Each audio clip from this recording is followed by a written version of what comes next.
채널 구독과 시청해주셔서 감사합니다. 좋은 하루 되세요. 남보라는 1989년 11월 27일에 태어났으며 데뷔는 MBC 일요일 밤 천사들의 합창, KBS 인간극장 등에 출연했으면 13남매 마더로 나왔었다. 그 후 연기자로 입문하면서 시트콤 묻는 얼굴로 돌아보라로 본격적인 연예계에 입문한 셈이다. 덩달아 남보라 동생 자살 사건 및 13남매 소식이 재조명되는 중입니다. 동생의 사망 소식의 경우는 이미 3년 전에 보도 소속사 측에서는 남보라 동생 사망에 대한 구체적인 원인을 밝히지 않았습니다. 안타까운 이슈로 남았으며 남보라의 네 번째 동생인 남무군으로 알려져 있습니다. 당시 이 루머는 악의적으로 번져 여러 네티즌들 사이에서 자살한 것이 아니냐는 루머성으로 번지게 되었고, 남보라 동생 자살은 사실이 아닌 루머에 불과하니 오해하지 않으셨으면 좋겠습니다. 한편 배우 남보라는 2008년도 인간극장에서 12남매의 장녀로서 출연한 바가 있습니다. 이날 동생들을 향한 아낌없는 애정을 보여주었고, 이를 계기로 여러 대중들에게 본인의 형제들을 소개했던 장면이었습니다. 15년도 당시 인간극장 남보라가 동생들을 향해 언급한 발언이 재조명되면서 동생 사망 사건의 안타까움을 부각시키기도 했습니다. 발언은 서울 여의도에 있는 성모병원 장례식장에서 치루어졌다고 합니다. 가족은 13남매인 8남 5녀 중 맏언니이며 고등학생 1학년 때 MBC의 일요일 밤에 프로그램 코너인 천사들의 합창에서 등장하여 시청자들 및 대중들에게 얼굴을 알렸습니다. 학창시절에는 연예인이 되고자 하는 마음은 없었고 당시 방송 출연진들의 제의에도 거절했으나 남보라 부모님의 설득 및 소속사들의 계속적인 제의에 결국 연예인이 되고자 결정을 했다고 합니다. 첫 출연작 시트콤인 웃는 얼굴로 돌아보라를 통하여 연기자의 길을 걷습니다. 특히 영화 써니의 어린 시절의 금옥 역을 맡게 되면서 파급적으로 얼굴을 알리게 되었고, 이후 Don't Cry Mommy 및 드라마 상어 등 꾸준한 연기 활동을 가지면서 대중들에게 사랑받는 배우로 선택받게 됩니다.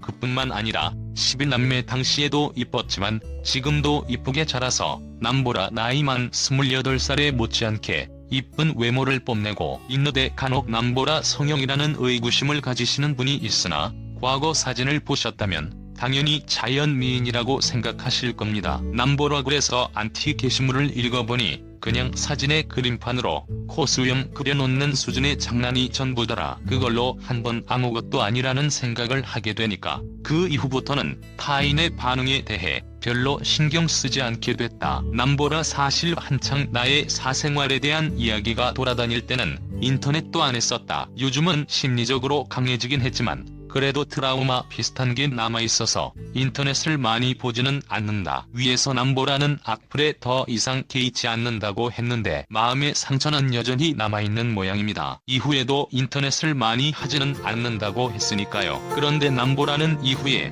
재벌 남자친구 사건으로 다시 한번 악플 및 루머 때문에 크게 곤욕을 치르게 되네요. 사실 남보라가 남동생을 잃은 슬픔 속에서 남자친구로부터 큰 위로를 받았는데 언론과 안티팬들 그리고 소속사의 삼위일체가 된 공격을 받습니다. 과연 언론과 안티팬들 그리고 남보라 소속사는 남보라 남자친구와 관련하여 어떤 문제를 일으켰을까요? 배우 남보라, 재벌 2세와 열애. 남보라는 3년 전 지인의 소개로 동갑내기인 남자친구 최모 씨를 만났다. 그리고 친구에서 연인으로 좋은 만남을 갖고 있는 것으로 알려졌다. 남보라의 남자친구 최모 씨는 국내 굴지의 대기업 사장 아들이다. 이처럼 언론에서는 제목으로 남보라 남친은 재벌 2세라고 하고는 기사 내용에서는 대기업 사장 아들이라고 말을 바꿉니다. 참고로 남보라 남자친구 최모 씨는 S물산 사장 둘째 아들로 알려집니다. S물산 건설부문 사장의 연봉이 21억 원이기에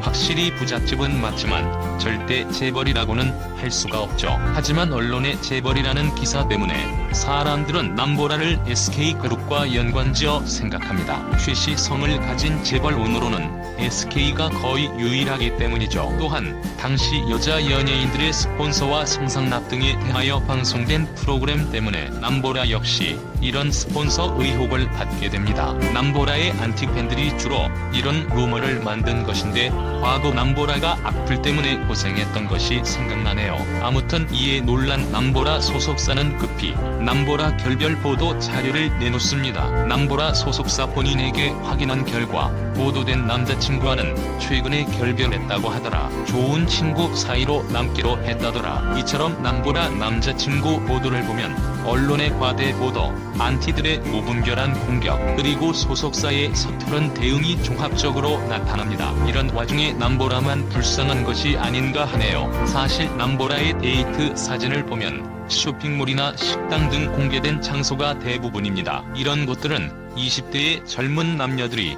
데이트를 많이 하는 장소일 뿐 스폰서, 스캔들의 의뢰에 따라다니는 어두운 이미지의 호텔, 고급 술집 등과는 거리가 멀죠. 현재는 지난 힘든 시간에 이겨내면서 방송 활동에 참여 중입니다. 앞으로도 쭉 다양한 프로에 출연하셨으면 좋겠으며 지금 모습 정말 보기 좋습니다. 채널 구독과 시청해주셔서 감사합니다. 좋은 하루